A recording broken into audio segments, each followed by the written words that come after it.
I'm Dr. Vanessa Sinclair, and this is Rendering Unconscious.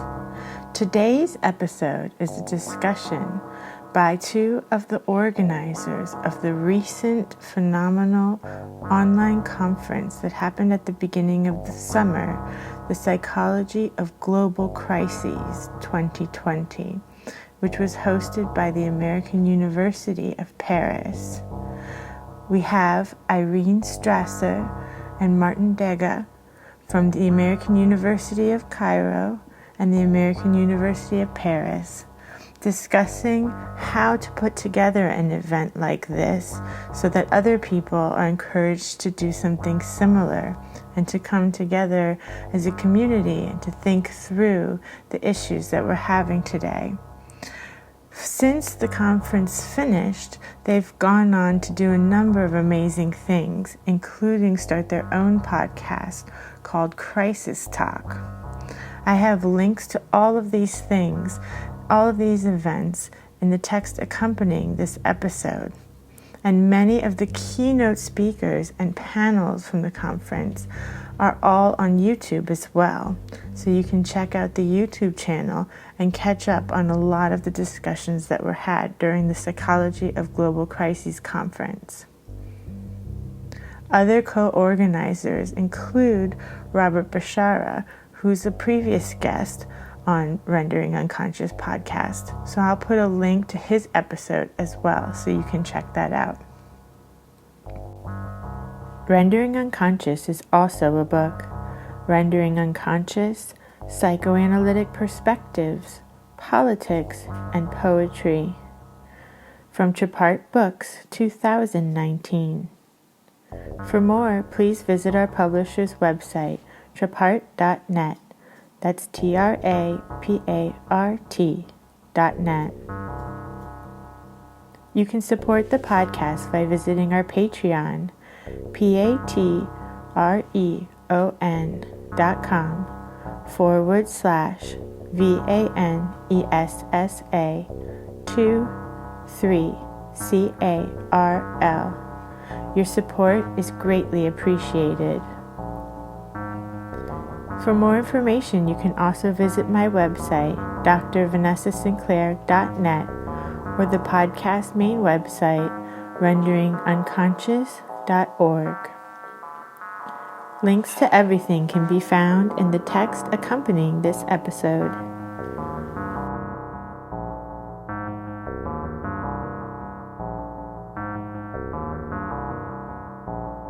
Hi there, we would like to thank Vanessa Sinclair for inviting us to Rendering Unconscious. I'm Martin Dege, I'm an assistant professor at the American University of Paris. I'm a social and cultural psychologist, also maybe critical psychologist, with a focus on historical texts and the prehistory of psychology as a discipline. So my work is mainly concerned with what Serge Moscovici would probably term psychological explanations of social phenomena. And I'm Irene Strasser. I'm assistant professor at the American University in Cairo. I'm a developmental psychologist, and my research is on aging and adult development, and is informed by critical gerontology, social justice studies, and the feminist perspective on development. We want to talk to you today a little bit about a conference that we organized relatively recently. The title of the conference was The Psychology of Global Crises, State Surveillance, Solidarity, and Everyday Life. And the conference took place from May 20 to May 30 earlier this year and was hosted by the American University of Paris. And I think at the time we were planning this conference, there was a lot of discussions already of conferences shifting from face-to-face to online or being postponed to next year. And I think one of the unique things related to our conference is that it was planned as a fully virtual conference from the beginning. Right. So essentially, we realized at one point towards the end of the academic year, the American academic year, that there is a form of gap that suddenly opens up, because normally what we academics, many of us do, is we finish up the semester and then we attend a conference towards the end of May, beginning of June.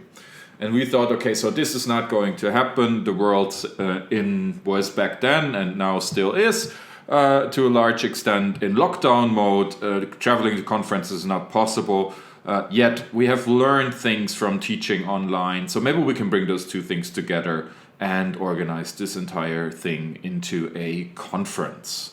Our approach was to quickly bring together a team of organizers, a total of 14.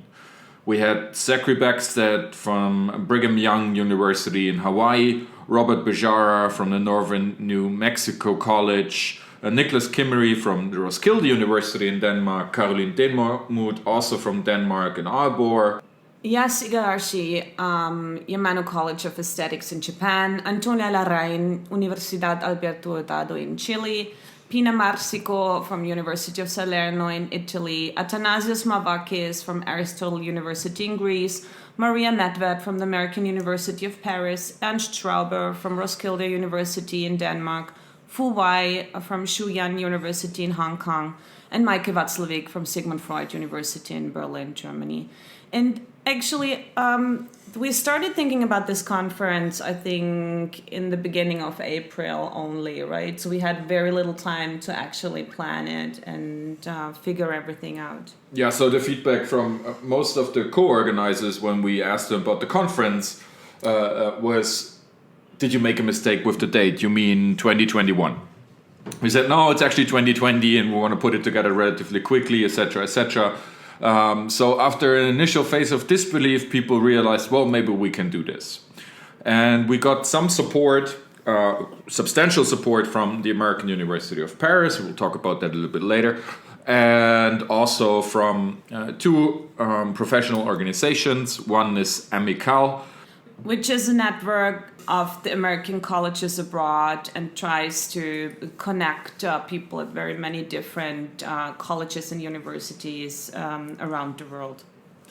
And the other professional organization was ISTP, the International Society for Theoretical Psychology. I guess the support from that end makes sense given the topic of our conference. We want to talk to you today a little bit about how to organize a conference during the COVID-19 crisis, or at least how we organized a conference during the COVID-19 crisis. Just to give you a few numbers, because numbers sometimes make it easy, sometimes hard, to imagine what was going on. We started out organizing this conference literally from our desks that we worked on every day, that happened to be placed in the same room right next to each other, sending out emails with the regular kind of tools that you have. And from there, we built within weeks a conference with more than 60 keynote speakers, more than 90 panelists, over 2,500 participants. Our YouTube channel got over 13,000 views by now. In order to show you how this conference emerged, we want to talk about a couple of things. We want to talk about who participated in the conference. We want to talk a little bit about the technology that we used in order to set it up, just to give you an idea what kind of tools we used. And we want to, of course, tell you about the content, the primary motivation of this conference, a little bit about what came out of it and where we want to take this afterwards. The entire conference was online and virtual, and people could obviously, given a sufficient internet connection, participate from wherever they wanted to. And this is basically where we started from. Like, this is a virtual conference, participate from wherever you are, which comes with questions of like time and different time zones and how to organize that. And also accessibility. So how can we make sure everybody who actually would like to participate also can do so? Part and parcel, I think, also of this podcast that we're doing today here is to say it's doable. and it can be done by more or less everyone. So one way of approaching a conference, if you have ever organized one, you might know this, is that you get some professional help. There are agencies out there that you can pay in order to organize your conferences. And there's also agencies by now, obviously, out there that start to specialize on online conferences. And we did some research in the beginning, and we quickly realized they're not there yet. They don't quite know how to do it yet. And still they charge the obvious fees that come with it. So for us, we quickly decided that it will be easier for us to use the tools that we already know. Because in a second step, we looked at tools that provide packages for conferences, like registration, scheduling, things like that. But we realized that not only some of them are quite pricey, but also we would have to learn an entire new application, platform, and that's what we couldn't do because we didn't have a lot of time. So we quickly ended up with saying, we need to use the tool we already know, and this comes with the advantage that everybody else also will have some experience already, at least with one or the other platform for online conferencing, webinars, and things like that.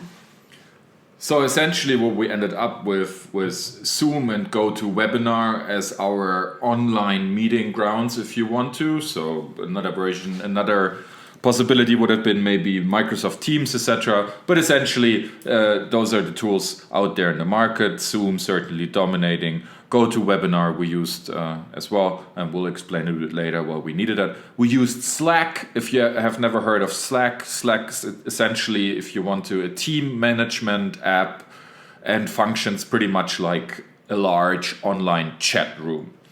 We use TeamUp, another app that you might not have heard, but that's simply an online calendar management tools, quite similar to Google Calendar or other calendars you might use. YouTube, obviously, and at least during the early phases of the conference, we did lots of troubleshooting back and forth, and also all the coordination with the keynote speakers, obviously, was handled through regular email. There is one more app that we used that is maybe not necessarily on the list of everyday apps that everyone knows, which is called MailChimp. MailChimp allowed us to register all the people that participated in the conference and also to send out emails to everyone and target specific groups with specific news. Again, very, very simple tool, easy to learn. We mentioned in the very beginning here that we used Zoom and GoToWebinar, which are both webinar tools. And we ended up with this combination because the initial idea was probably nobody's ever done a conference like this so far because we were still like at the beginning of the COVID crisis and of the lockdowns. So we can also say there is no precedence for conferences like this, and we can come up with ideas. How can we use this new format of doing conferences to encourage participants and panelists to be creative, use media, experiment with time and space in terms of how to provide the content. So we decided we want to leave it open to the panelists and the keynote speakers whether they would like to deliver their talk synchronously or asynchronously. So this is what we communicated from the beginning, that they could either record their talk and it will be live streamed and then there will be a Q&A session afterwards, or they can do it synchronously, so give their talk live. And this is why we ended up with Zoom for the live talks and the Q&A sessions, and GoToWebinar, which provides with the feature that you can live stream a pre-recorded talk. Yeah, so essentially what we were looking for was the good old, if you want to, TV function, right? You turn on your TV, and at a particular point in time, a movie starts, and at a particular point in time, it's over. And it turned out that this is actually not as easy to get. So we ended up with GoToWebinar so that we could show a recording to everyone and then switch over to a live session for the discussion of that particular presentation. And you can see already now, maybe if you listen to us and listen to the kinds of tools that we use, a general philosophy that we had behind the design of this conference. What we wanted to achieve was to say, not simply have a not so good version of a face-to-face meeting online, but also not to completely reinvent the wheel, if you want to. We were driven by the idea to say, we have to take this traditional conference format and push it a little bit, because we need everyone who participates to still be able to recognize the conference in there and to live with, if you want to, those tiny variations that they encounter. Instead of saying, I don't know what's going on here, this is so weird, this is all new, saying, okay, I quickly understand it's a little bit different. So one of the early decisions was, we don't have any problems with booking rooms. We don't have any problems with hotel nights. So let's stretch it out. Instead of having parallel sessions, let's stretch out the conference over 10 days, right? And that worked, I think by now I'd say it worked beautifully. We had 10 intense days of mostly sessions not running parallel, running consecutively, with 64 keynote speakers, 63, 64, lined up, who gave their talks. And it was interesting because this is what actually a lot of people would ask during the preparation phase of the conference. Well, is this a typo? Is this like seriously an 11-day conference? And the further we got into the days and the conference days, people would say, actually, this is really great that this is a conference that lasts for 11 days, because it gives us some time to think and rethink and discuss and relax in between, and then continue our discussion. So, yeah. So this, indeed, one of the maybe very, very interesting outcomes here is that we had, towards the end of the conference, some keynote speakers who had effectively rewritten their presentations on the basis of the talks they had heard so far. So even though we never met face to face, even though, and this is the typical kind of sentiment, the real discussions at conferences happen over dinner, happen during the breaks. We didn't have a dinner, we didn't have breaks. We had talks all the time. And even though this was the case, we had this development. We could see the development in the talks. The focus was purely on the academic discussions, if you want to. And that came from both sides. Keynote speaker and panelists would refer to previous talks, but also the participants who sent in their questions, we're going to talk about this in a moment, would also refer to other discussions and other talks during the conference. So it was some kind of this dynamic and discussions throughout the conference. Yeah. Zoom. So as I said before, we used Zoom as our interaction platform. We also live streamed to YouTube, but Zoom was kind of the meeting room where we came together. We used a special version of Zoom. It's an upgrade from the regular version, which is called Zoom Webinar. You might have seen that if you have participated in a webinar. The setup is basically the same, with the exception that there are panelists, and panelists can be seen, can share their screen, can talk, and then there are attendees. And attendees can basically listen, chat, and send in written questions. They can also be allowed to talk, but mostly it's a Q&A where they send in questions. Now, the way we set it up was we had, and you can see this if you go to our YouTube channel, we had the keynote presenter, and we had a moderator, a discussant for the session. And the discussant essentially was there to get the conversation going after the talk, to introduce the speaker, but then get the conversation going after the talk. The way in which we organized this conversation was that the discussant would read the questions out that the attendees would send in.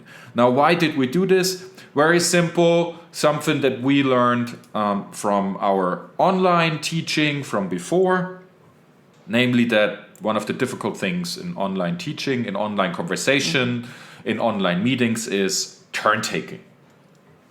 So by bringing in the questions in written form, we avoided the issue of online turn-taking that can take away quite a substantial amount of not only time, but also focus on discussing the actual ideas. And also explaining the rules and regulations. So how do we do that? Raise hand tools, or actually raise hands, or just say something. So I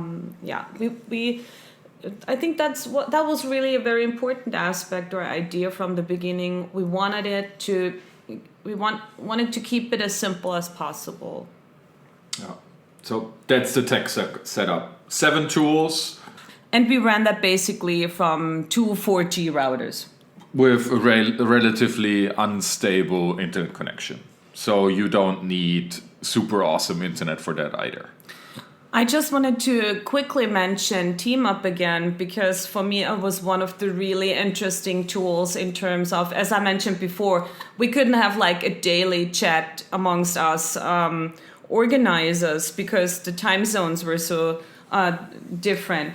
So we really relied on good collaboration tools, and the TeamUp calendar or scheduling tool allows for just a lot of people putting their availabilities, or then the panelists and keynote speakers availabilities, or I think we haven't mentioned our student volunteers who were really, really important for this conference, particularly for the panels.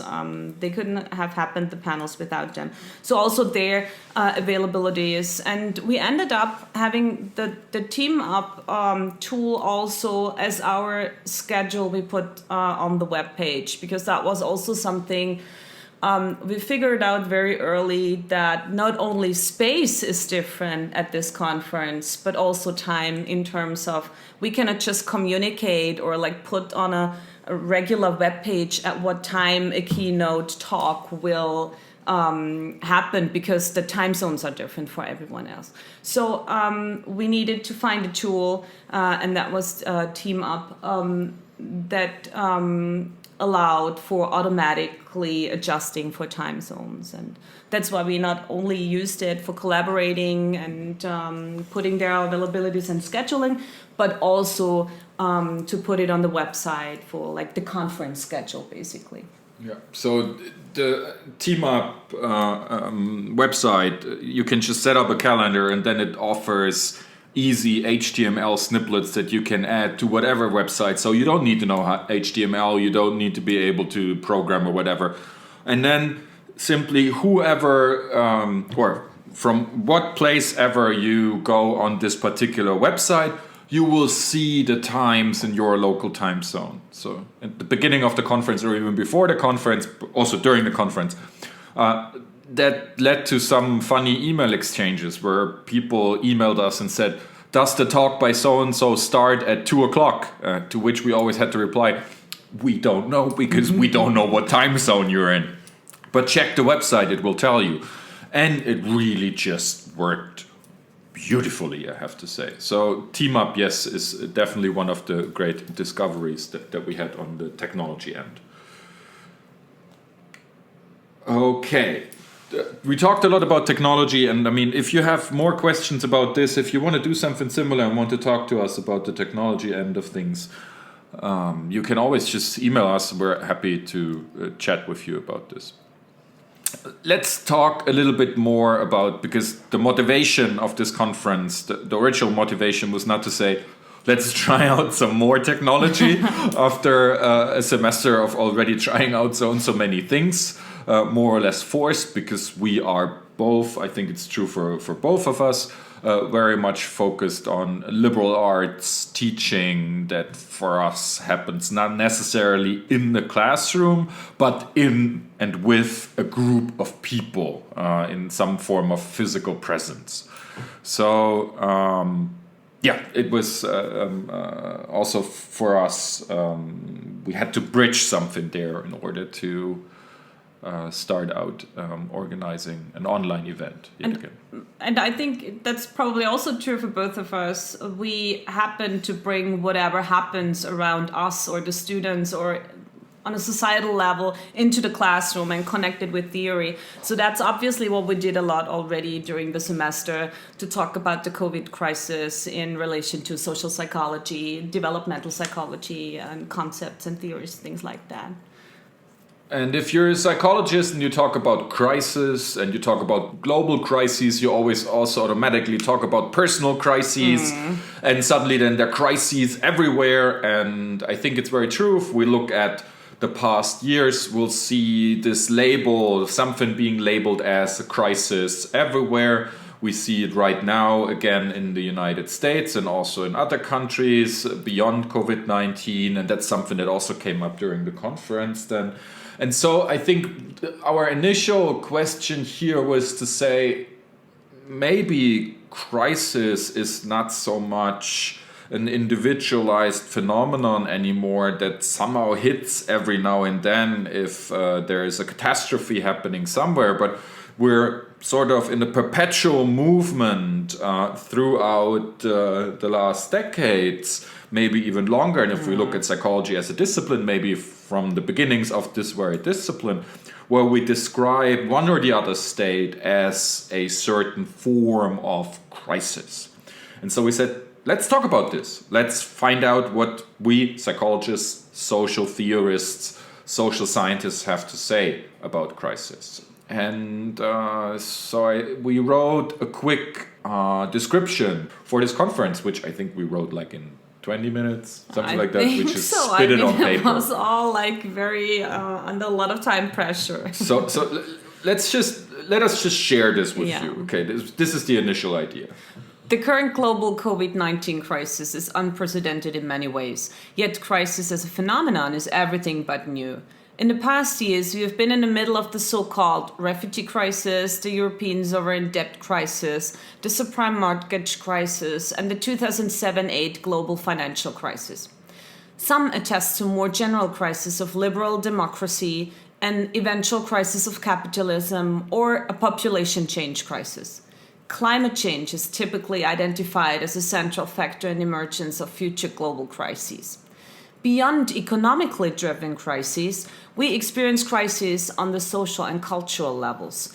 The Occupy movement, #MeToo, Black Lives Matter, Cambridge Analytica, the global surveillance disclosures, etc. On a smaller scale, we witness crises of various academic disciplines, famous among them perhaps the replication crisis in psychology. Some go further and argue that the social sciences are in a state of perpetual crisis, at least since the beginnings of the 20th century. Last not least, psychologists identify and treat crises on an individual level: loss of workplace, loneliness, depression. Every crisis phenomenon maps its territory and calls for its experts and expert discourses, measures, and publicly communicated courses of action. So we continued back then to say, sparked by current developments, and these developments are still ongoing, the theme of this conference is crisis in all its varieties. Who's speaking to the current crisis and with what advice? Which voices are heard? What can the social sciences contribute to understand crisis, the current global situation, and expectations for the future? How can we critically examine the concept of crisis? Who defines a situation as a crisis? Who benefits from and who is negatively affected by crises? How do crises change local communities? How do they affect the individual agency and the relationship of citizens to one another? Those were the questions that we laid out back then, and I think other questions have been added during the conference, and we can't go into the deepest details here. The talks are all available on YouTube, but I think there are certain general tendencies that came out of the conference that are very interesting and maybe worthwhile sharing. First one among these was that in the very beginnings, even before the conference, but then also in some of the first meetings, discussions came up, and this was when we organized hangouts, that's what we called it, for keynote speakers. discussions came up of people saying, can we actually already say something? Some said, I can't say anything because I don't have data yet. Others said, we don't know where this goes. We have to have like a sort of historical lens on this. We can only really talk about it once it's over. And some of the people, one person in particular that I invited would have loved to have at the conference, said that he couldn't participate precisely because of that, because we're in the middle of it, so there's nothing to say for a person who wants to analyze it, because for it, whatever it is, to be analyzed, it needs to be over. But then this discussion quickly developed into an understanding of us, whoever that us is, in research as social scientists, social theorists. And so as social scientists, social theorists, we need to be able to respond to what's going on in the social world, right? And I think this was a stage setter from which really our discussions took off, and people realized this is the moment where we can say stuff, where we can come together and theorize about what's going on in the world right now. And I think this was one of the very interesting points that, as you mentioned before, a lot of like individual speakers said, I don't have data, I didn't collect any data, and we don't have like some really elaborate ideas about it, but we could exactly come together, and we have to say something if we want to make a difference and if we want to find out how to deal with it. And it also quickly became clear that there's most likely once this is over, we can look back and try to figure out what happened and how to understand this, because there might not be like a very easy back to normalcy. And I thought that was one of the really probably most prominent and pressing topics, like the going back to normalcy, and also the challenging this unprecedented moment in time, or the unprecedented crisis. So for whom is it unprecedented? And there was also a lot of talks who would relate to this and look back at other different moments in times, where there were crises and lockdowns and also viruses. Mm-hmm.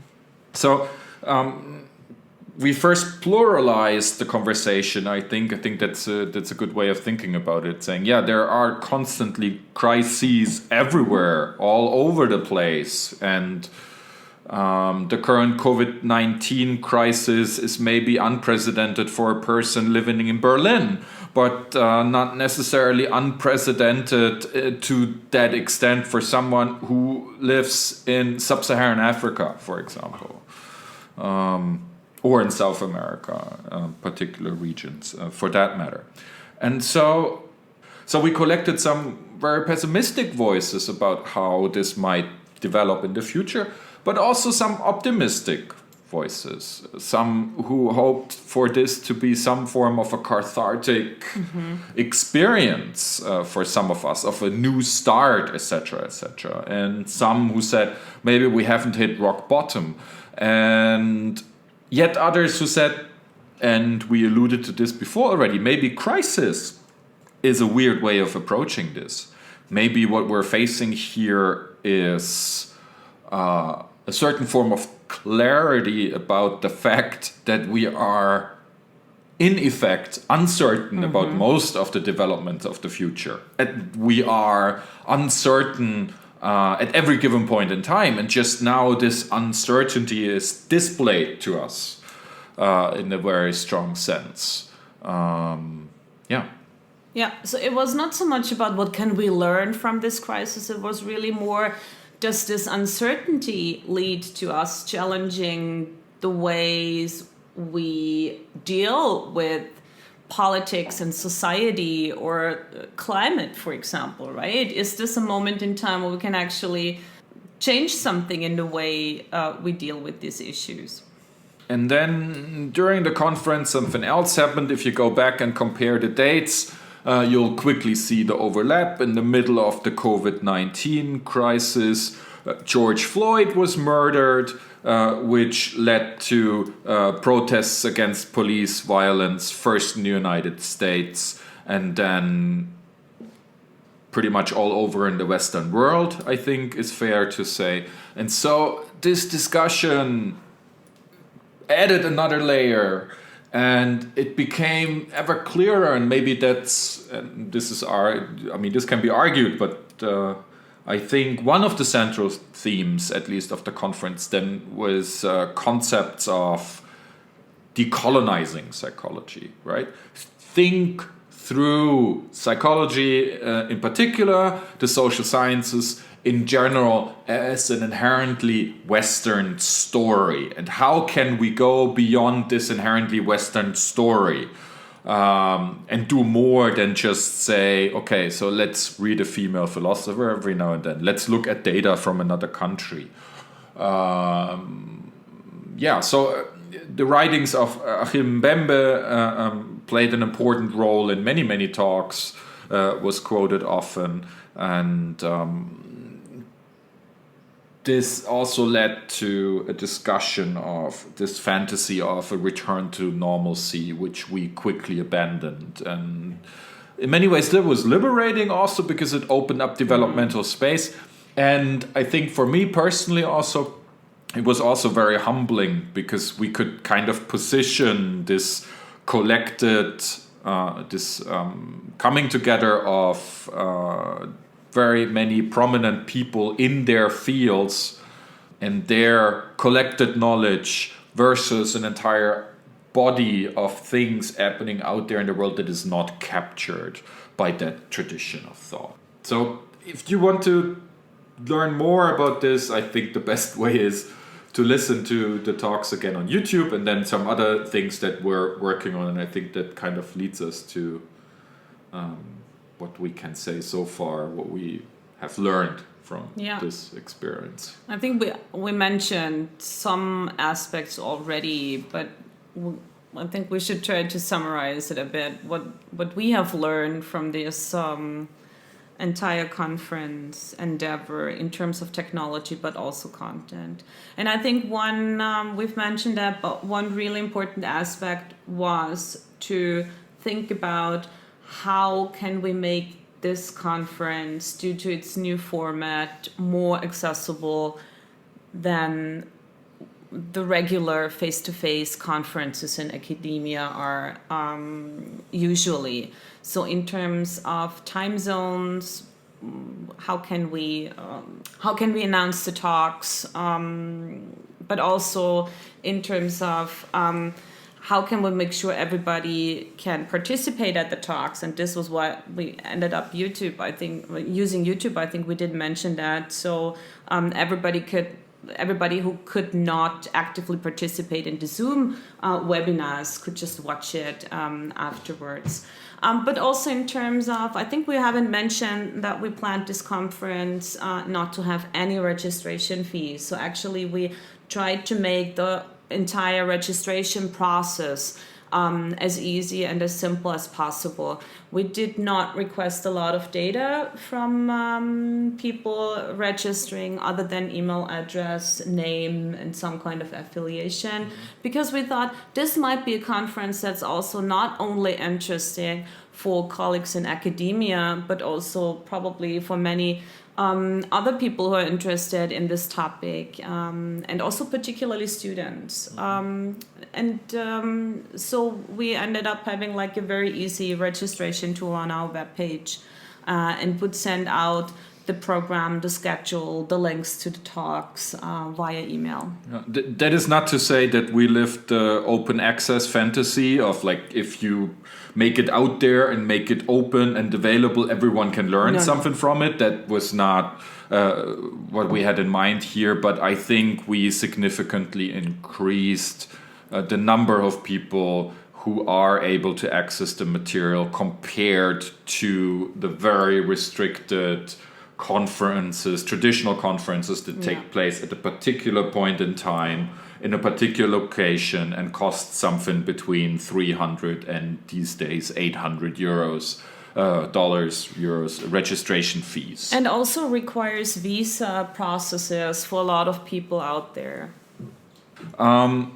Beyond that, I think it's maybe also we're stepping a little bit further into the sustainability of what's going on, so that everyone is available on YouTube. And we want to also work on this a little bit further, because we are also aware that a video somewhere on YouTube doesn't necessarily mean that it's easily accessible. Okay, what did we learn in terms of international collaboration? Well, again, interestingly, it works that people give a talk in New Zealand and people in the United States get up at 2 o'clock in the morning in order to see, hear, contribute, discuss this talk. We move together, even if this is like a maybe overstretched metaphor, but for a moment in time there, from wherever we came, we moved closer together. And we just mentioned this, we had participants at this conference who would have not been able to attend this conference had it taken place in one of the typical locations for, as Irene just said, visa restrictions, etc. We also, I guess, learned that we mentioned that the turn taking is sometimes challenging, but we also learned that it's possible to have like a room full of virtual room full of 25 people discussing the talks, discussing the topic with each other, and also to get to know people, to connect and discuss topics, and also to relate to our teaching. I think you mentioned before we're both at liberal arts, in liberal arts education, so it's always also about thinking about how is our research and our teaching connected, and how can we bring things we do in our scholarly life back to the classroom. And so I think maybe one of the overall conclusions of this is it's possible in 2020. Yeah. You can do this. You know, everyone can do this with a limited budget, with existing tools, etc. And I think this is also a way to move forward. This is not to say that we should have only online conferences, but it is easily possible to live stream, and this has happened before, but I think it can happen more frequently and in a better way. It is easily possible to live stream talks at conferences on the web, and at the same time bring people from the web with their questions into those live discussions. It can be done. And we're convinced that we will see this more in the future. And I think what we also all probably learned during the past few months is that there is probably no need to be afraid of all the flaws and like internet connectivity issues and what can happen when we are in online meetings or giving a talk live. Because we all used that something small goes wrong or like somebody freezes, but we know it will continue. It's not a big issue. We can deal with it. Okay, let's round this up. So we talked about this conference that took place, partially, of course, to advertise it and say, go on YouTube and watch the talks because they are really interesting, but also because we want to continue with this. Now, don't worry, we're not going to organize the PGC 2021. That's not going to happen. We're not organizing another conference. But of course, we do, first of all, maybe the more traditional things, even though not necessarily in 100% traditional format.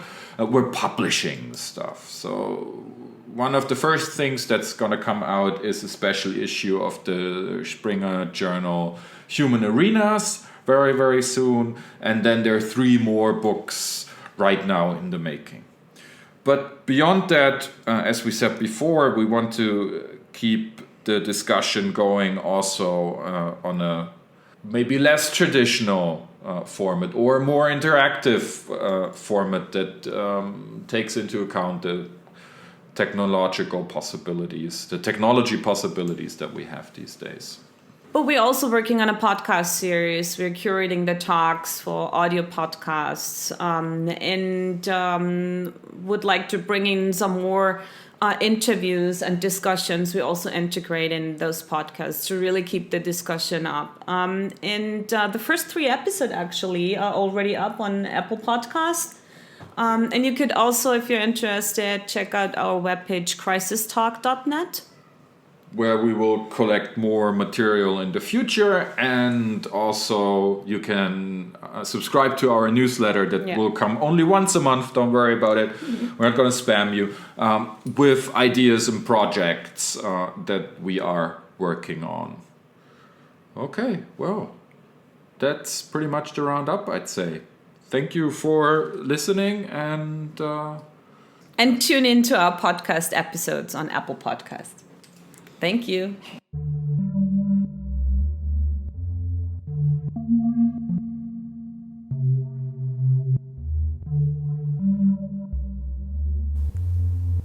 Thank you for listening to Rendering Unconscious. You've just heard a discussion between Martin Dege and Irene Strasser. For more, please visit their podcast, Crisis Talk, and check out the keynotes and panels from their recent conference, The Psychology of Global Crisis. Links to all of these things are in the text that accompanies this episode.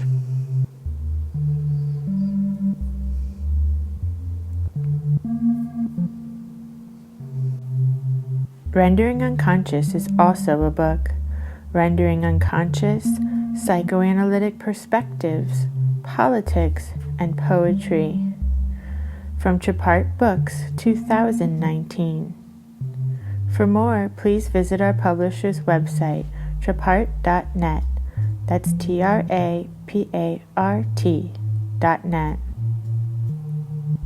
You can support the podcast by visiting our Patreon, patreon.com/VANESSA23CARL.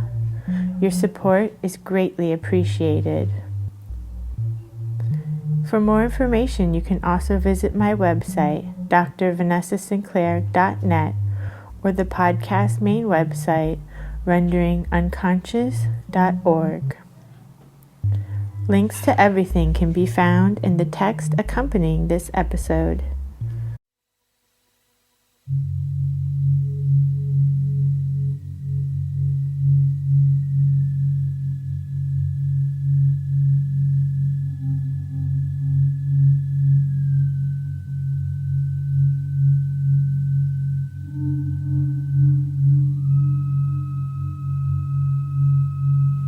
Churches. It is present throughout. Muscles, bones in a body are free. Southern Belle, there's stuff. There's someone I produced by and for. Doctor's appointment. Our metamorphosis. The Dada, surrealism. What are you doing here? And comfort. Let's apply and future whatsoever. We all die. And brought on another. Charles both once said, and submission. Even in the beating, as well as the one they hugged, and was the word. Been word. You in the word. Rooftops and basements for you.